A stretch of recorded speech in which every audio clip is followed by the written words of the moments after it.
Ce qui nous amène naturellement au deuxième grand point d'interrogation pour Google en 2025, Android XR. Et oui, la nouvelle frontière, le pari de Google sur la réalité mixte, le retour, j'ai presque envie de dire. L'incursion, elle est encore un peu timide, on le sent dans la communication. On a eu cette démo intrigante des lunettes IA au TED Talk avec aussi le projet Wuhan, mais le flou persiste sur la stratégie globale.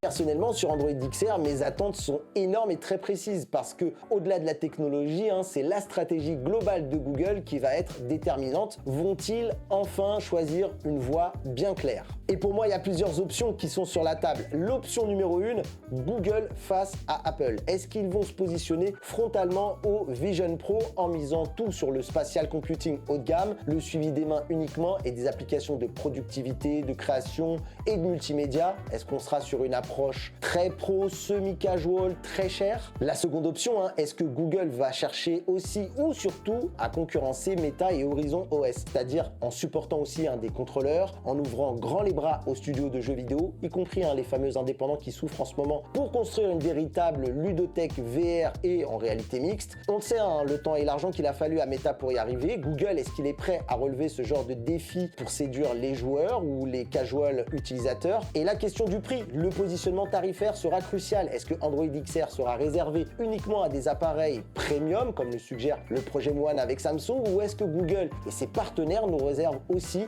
une proposition plus abordable façon Meta Quest 3 ou Quest 3S pour démocratiser leur plateforme? Bref, j'attends que Google il nous montre non seulement la technologie, mais surtout la vision et la stratégie pour Android XR. Vont-ils essayer de jouer sur tous les tableaux ou choisir un positionnement clair? Construire un écosystème XR viable est un défi colossal. Google a-t-il cette fois la patience et la volonté d'aller jusqu'au bout? Surtout qu'il faut garder en tête que pour le moment, ce marché côté grand public peine à passer ce plafond de verre des simples curieux.